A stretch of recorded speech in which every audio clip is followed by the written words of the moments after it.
मुख्यमंत्री योगी आदित्यनाथ ने आज खिलाड़ी कोटे से 227 अभ्यर्थियों को पुलिस विभाग के साथ ही प्रशासनिक सेवा में नियुक्ति दी है। हालांकि उत्तर प्रदेश सरकार की तरफ से अब तक 489 ऐसे अभ्यर्थी हैं जो कि खिलाड़ी से आते हैं और खिलाड़ी कोटे से उत्तर प्रदेश पुलिस समेत विभिन्न विभागों में भर्ती हुए हैं, जिसमें बड़े पैमाने पर अधिकारी भी बनाए गए हैं। मुख्यमंत्री योगी आदित्यनाथ ने आज 227 अभ्यर्थियों को नियुक्ति पत्र देते हुए स्पष्ट किया कि किस तरीके से उत्तर प्रदेश सरकार लगातार खिलाड़ियों को 2% कोटे के तहत विभिन्न विभागों में तैनाती दे रही है, जिसकी वजह यही है कि आने वाले समय में उत्तर प्रदेश से जुड़े हुए खिलाड़ी उत्तर प्रदेश के साथ ही देश का नाम रोशन करें, जिसको लेकर उत्तर प्रदेश सरकार खेल नीति लेकर आई है। उत्तर प्रदेश में खेल यूनिवर्सिटी भी बन रही है। उत्तर प्रदेश के खिलाड़ियों को कैशलेस इलाज की सुविधा भी दी जा रही है। उत्तर प्रदेश के हर जिले में एक स्टेडियम, साथ ही साथ प्रत्येक ग्राम सभा में खेल का मैदान भी बनाया जा रहा है, क्योंकि उत्तर प्रदेश सरकार लगातार कोशिश कर रही है कि उत्तर प्रदेश के खिलाड़ी देश के साथ ही दुनिया में उत्तर प्रदेश और अपने समाज का नाम भी रोशन करें। और उत्तर प्रदेश सरकार इनको जहां कैश के साथ ही विभिन्न विभागों में तैनाती देकर प्रोत्साहित कर रही है, क्योंकि उत्तर प्रदेश सरकार की कोशिश यही है कि खिलाड़ियों को भी सम्मान मिले और खिलाड़ी भी उत्तर प्रदेश का नाम रोशन करें।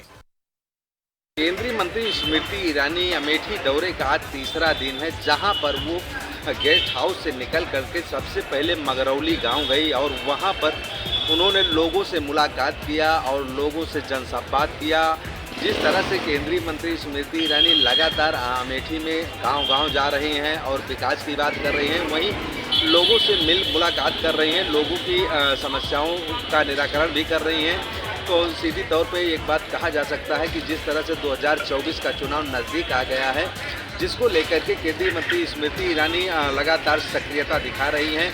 हम आपको बता दें कि जिस तरह से 2019 में केंद्रीय मंत्री स्मृति ईरानी ने अमेठी में पहली बार जीत दर्ज कराई थी और अमेठी में कमल खिलाया था, तब से लगातार अमेठी में केंद्रीय मंत्री स्मृति ईरानी सक्रिय नज़र आ रही हैं। वहीं आज केंद्रीय मंत्री स्मृति ईरानी जगदीशपुर विधानसभा के आधे दर्जन से अधिक गाँवों में जा कर के लोगों से मुलाकात किया और लोगों की समस्याओं को जाना और लोगों की समस्याओं का निराकरण भी किया। तो जिस तरह से केंद्रीय मंत्री स्मृति ईरानी लगातार अमेठी में सक्रियता दिखा रही हैं, हम सीधे तौर पर ये कह सकते हैं कि कहीं ना कहीं केंद्रीय मंत्री स्मृति ईरानी 2024 को लेकर के कोई चूक नहीं करना चाहती है। केंद्रीय मंत्री आजम खां की मुश्किलें लगातार बढ़ रही हैं। 2019 में एक हेड स्पीच मामले में कोतवाली के अंदर मुकदमे में दर्ज आरोप के बाद उसमें एमपी एमएलए कोर्ट में आजम खां की मौजूदगी में आरोप तय किए गए और कोर्ट ने आरोप तय करने के बाद उनको आरोप पढ़कर सुनाए, जिसको उन्होंने पढ़ा और पढ़ने के बाद उन आरोपों को खारिज करते हुए उनको नकार दिया और आजम खां ने कहा कि मैं इसमें निर्दोष हूं, मुझे आगे अपील करने की इजाज़त दी जाए। तो लगातार आजम खां की मुश्किलें बढ़ रही हैं। एमपी एमएलए कोर्ट से जहां उन्हें हेड स्पीच मामले में पहले भी सज़ा हो चुकी है, तो उसके बाद में लगातार जो मुकदमे हैं वो ट्रायल पर हैं और ट्रायल के साथ ही वो अब आगे बढ़ रहे हैं और जैसे जैसे मुकदमे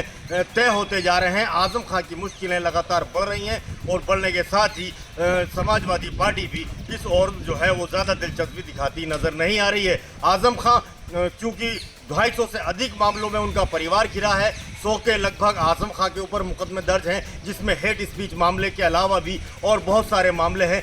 जौहर यूनिवर्सिटी को लेकर भी बहुत सारे मुकदमे आजम खां के ऊपर दर्ज हैं। तो अब देखना यही होगा कि एमपी एमएलए कोर्ट से जो आरोप तय किए गए हैं, आजम खां को उसकी कॉपी और प्रति दी गई है, उसमें आजम खां की अपील में क्या होता है। आजम खां आगरा में एएनटीएफ की टीम द्वारा बड़ी कार्रवाई देखने को मिली है। आपको बता दें, 4 करोड़ की नकली दवाओं का जखीरा एएनटीएफ की टीम ने पुलिस की मदद से बरामद किया है।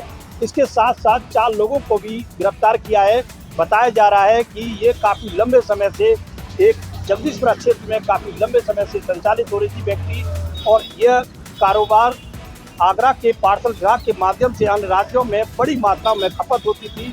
पूर्व में भी रेलवे विभाग के पार्सल में नारियल के खोखों में कुंतलों के हिसाब से गांजे की तस्करी का नशे का कारोबार बरामद किया था। उसके बावजूद भी रेलवे विभाग के अधिकारियों की नींद नहीं टूटी और कुंभकर्ण नींद में सोते हुए दिखाई दिए। कुछ दिन पहले भी रेलवे विभाग में रेलवे विजिलेंस के माध्यम से सीपीएस के कार्यालय से अतिरिक्त धन जब्त हुआ, बावजूद भी रेलवे के पार्सल विभाग के सीपीएस पर कोई कार्रवाई नहीं हुई। तो तमाम ऐसी घटना है जिसमें रेलवे विभाग के पार्सल में लगातार होती दिखाई दे रही है। बावजूद भी रेलवे विभाग के अधिकारियों द्वारा कोई कार्रवाई नहीं देखने को मिल रही। अब देखने वाली बात यह होगी कि रेलवे विभाग के पार्सल के अधिकारियों द्वारा पार्सल के कर्मचारियों पर क्या कार्रवाई होगी, कितना सतर्क होकर रेल विभाग पार्सल के अंदर कार्य करते हुए दिखाई देगा। उत्तर प्रदेश के जनपद हापुड़ के पटना बिजली घर पर भारतीय किसान यूनियन टिकैत युवा के कार्यकर्ता दर्जनों किसानों के साथ आज भी बैठे हुए हैं। आज धरने का दूसरा दिन है। भारतीय किसान यूनियन के जो कार्यकर्ता हैं किसानों के साथ धरना प्रदर्शन कर रहे हैं। आज उन्होंने जो बिजली कर्मचारी थे उनको भी जो है अंदर से बाहर कर दिया और तालाबंदी बिजली घर की कर दी।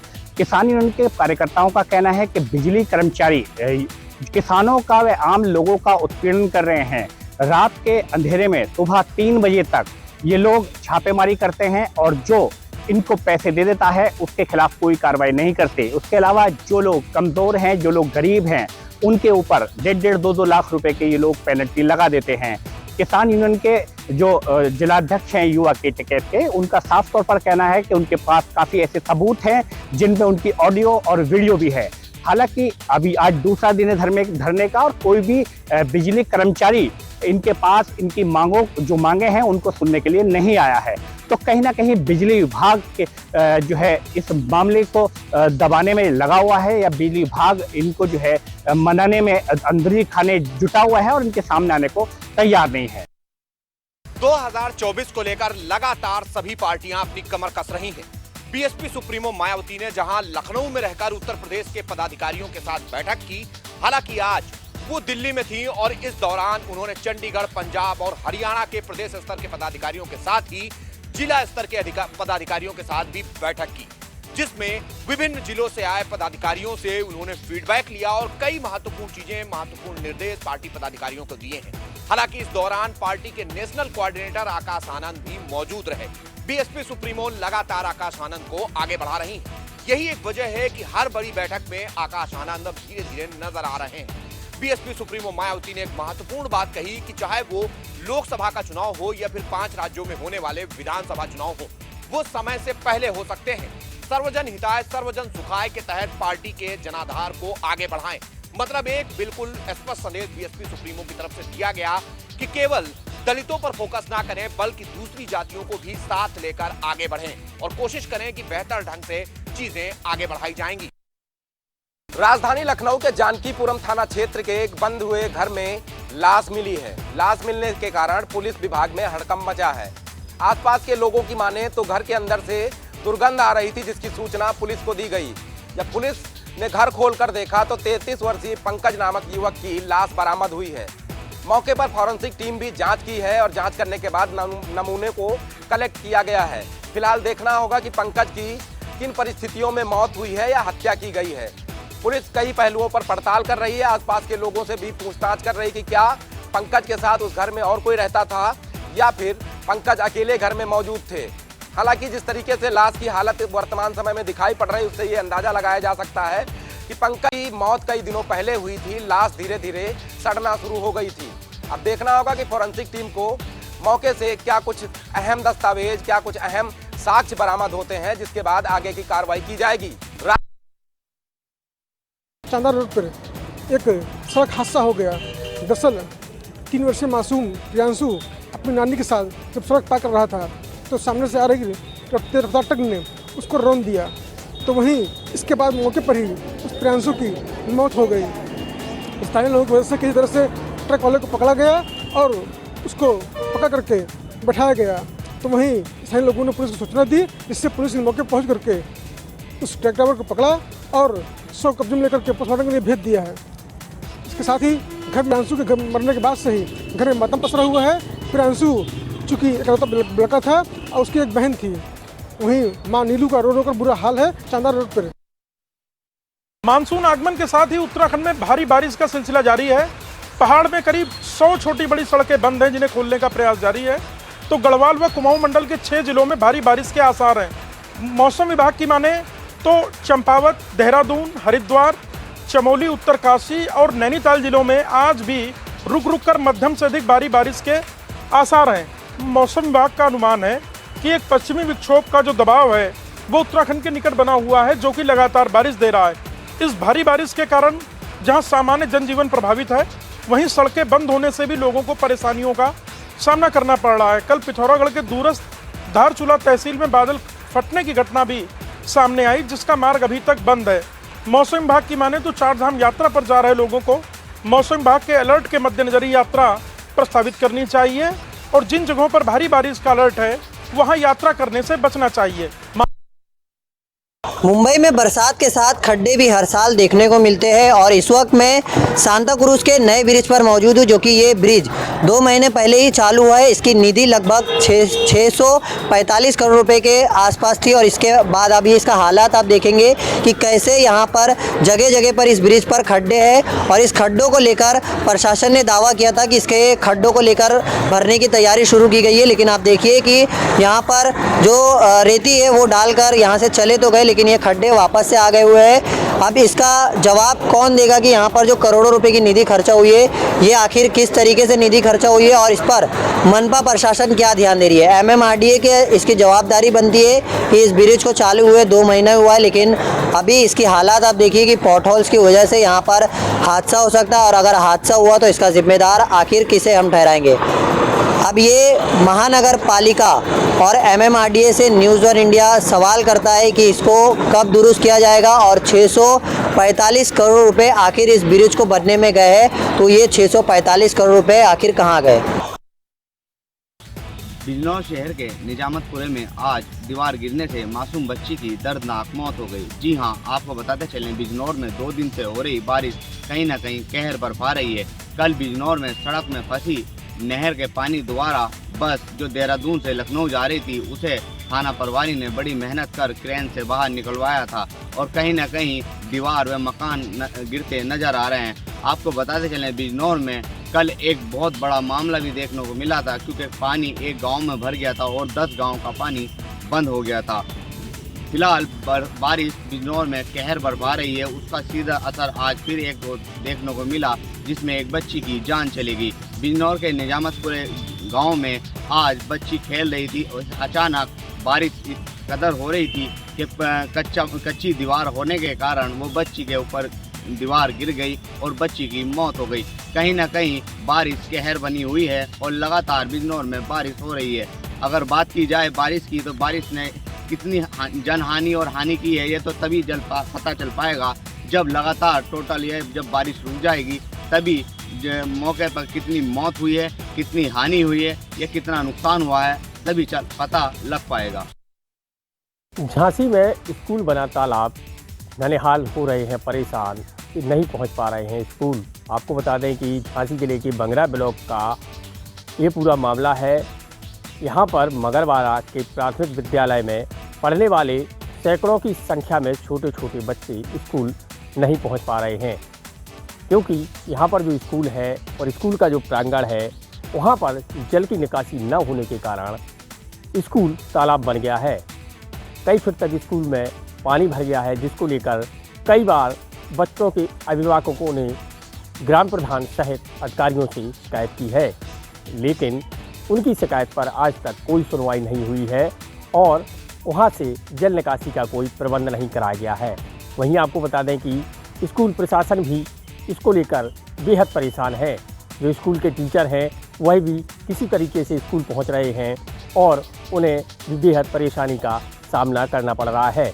वहीं ग्राम प्रधान की माने तो ग्राम प्रधान ने बताया है कि यहाँ पर जो सफाई कर्मचारी है वह भी कभी कभार आता है और यहाँ पर जो सफाई व्यवस्था है वह खराब है, जिसको लेकर ग्राम प्रधान ने भी कई बार स्थानीय BDO और ब्लॉक प्रमुख सहित तमाम जो तहसील के अधिकारी हैं उनसे भी शिकायत की है, लेकिन उस सफाई कर्मी को आज तक नहीं बुलाया गया है और ना ही वो आ रहा है, जिसको लेकर सफाई कर्मी को बर्खास्त करने की ग्राम प्रधान के द्वारा मांग की गई है। तो वहीं स्कूल के जो टीचर हैं उनके द्वारा जल्द से जल्द पानी का निकास कराने की बात कही गई है।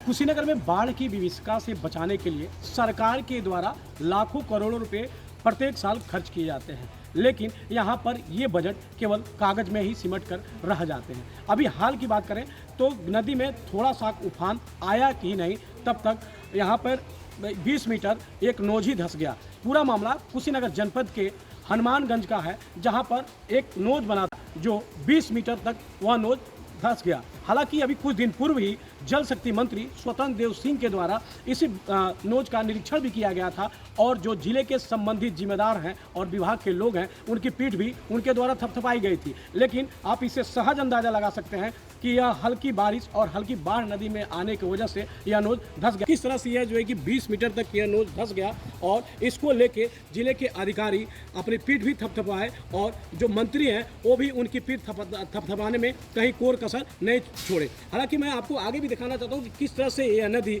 अपने वेग में चल रही है और इसको लेके लोग अपने जो है कि जिम्मेदारियां को किस तरह से निर्वहन किए हैं कि यह बंधा पे अभी भी काम पूरा नहीं हुआ है। आपको मैं बता दूं कि कुशीनगर जनपद में 8 परियोजनाओं पे परियोजनाओं पे काम हुआ है, जिसमें से 7 परियोजनाएं अभी भी अधूरी हैं और वहां पर काम नहीं हुआ है।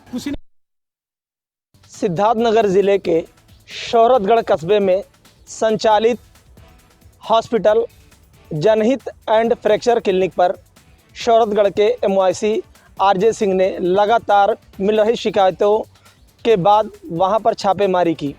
छापेमारी के दौरान वहां पर कोई डॉक्टर मौजूद नहीं पाया गया। हालांकि वहां पर एक BMS जो डॉक्टर थे वो वहां पर OPD कर रहे थे और वहां पर हर एक चीज़ की सुविधाएं मुहैया थी। लेकिन सबसे बड़ी बात यह है, ना तो उस अस्पताल का रजिस्ट्रेशन है, ना तो जो वहाँ पर अल्ट्रासाउंड है उसका ही रजिस्ट्रेशन है। साथ ही साथ सबसे बड़ी बात यह है कि एक BMS डॉक्टर वहाँ पर निरीक्षण के दौरान वहाँ के MYC को OPD चलाते जो है उनको मिला। इस पूरे मामले पर MYC RJ सिंह ने बताया कि शौहरतगढ़ कस्बे में संचालित हॉस्पिटल जनहित एंड फ्रैक्चर क्लिनिक पर लगातार उसकी शिकायतें मिल रही थी, जिसको लेकर वो वहाँ पर छापेमारी किए। छापेमारी के दौरान जब वो वहाँ पर पहुँचे तो वहाँ के प्रबंधक से अस्पताल के कागजात मांगे गए तो वो उसके कागजात नहीं दिखा पाए। पीलीभीत में लगातार टाइगर रिजर्व अपने आप में एक उपलब्धि है, सुर्खियों में है। जहां जनपद पीलीभीत को बांसुरी नगरी के नाम से जाना जाता था, वहीं अब टाइगर रिजर्व के नाम से भी जाना जाता है।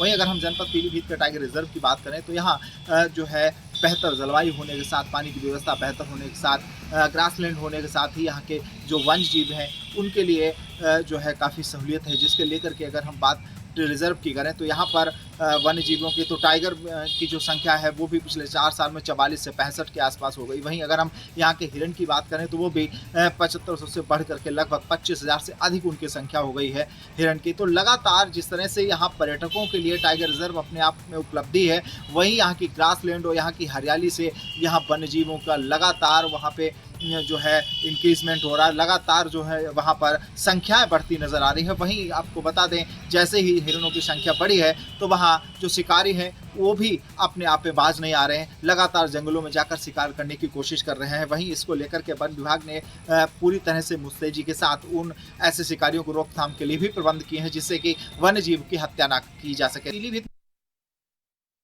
मेरठ पुलिस ने 24 घंटे बाद पड़ी पौष इलाके में डकैती का खुलासा कर दिया है और दोनों डकैती डालने वाले बदमाश तिहाड़ के बताए जा रहे हैं। तिहाड़ में ही इन दोनों की मुलाकात हुई थी। एक खतौली का रहने वाला मुकेश है तो दूसरा बिहार वैशाली का रहने वाला संजय है। दोनों ने लाखों रुपए की डकैती को दिन दहाड़े मेरठ के पौष इलाके में अंजाम दिया था और व्यापारी को बांध कर एक कमरे में डाल दिया था, उसका मोबाइल भी छीन लिया था और DVR और कैमरे भी लूट कर ले गए थे। पुलिस ने 150 कैमरों की फुटेज खंगालने के बाद आज दोपहर में इन दोनों को गिरफ्तार कर लिया। SSP रोहित सिंह संजवान ने पुलिस कॉन्फ्रेंस में बताया कि इनके पास से सारा बरामद माल पुलिस के पास है और वो जल्द ही उसकी पहचान व्यापारी से कराई जाएगी। वहीं आपको बता दें कि इस लूट का पर्दाफाश करने वाले जितने भी पुलिसकर्मी हैं उनको जल्द ही मेरठ के व्यापारी सम्मानित करें। बहराइच की कोतवाली देहात क्षेत्र के ककरा गांव में उस समय हड़कंप मच गया जब प्रेमी की धारदार हथियार से काटकर निर्मम हत्या कर दी गई। घटना के बाद इलाके में सनसनी फैल गई। हमले में प्रेमिका भी घायल हुई जिसे उपचार के लिए अस्पताल में भर्ती कराया गया है। घटना की सूचना पर पुलिस ने मौके पर पहुंचकर शव को कब्जे में लेकर पोस्टमार्टम के लिए भेज दिया है। घटना के संबंध में गांव प्रधान रामू ने बताया कि गांव निवासी एक युवक का गांव की एक महिला से कई सालों से प्रेम प्रसंग चल रहा था, जिसको लेकर उसके परिवार के लोग उसका विरोध कर रहे थे। लेकिन उस बीती रात वो जब अपने प्रेमिका से मिलने उसके घर पहुंचा तो उसकी भनक उसके पति को लग गई। उसने धारदार हथियार से काट कर प्रेमी की हत्या कर दी, जबकि हमले में महिला भी घायल हुई, जिसे उपचार के लिए अस्पताल में भर्ती कराया गया है। घटना के संबंध में प्रभारी निरीक्षक कोतवाली देहात शमशेर बहादुर सिंह ने बताया कि ककरा गांव में एक युवक की प्रेम प्रसंग में हत्या कर दी गई है। उन्होंने बताया कि घटना की सूचना पर पुलिस ने मौके पर पहुंचकर शव को कब्जे में लेकर पोस्टमार्टम के लिए भेज दिया है। उन्होंने बताया कि घटना के संबंध में युवक के पिता की तहरीर पर हत्या का मामला दर्ज कर पुलिस ने वैधानिक कार्रवाई शुरू कर दी है।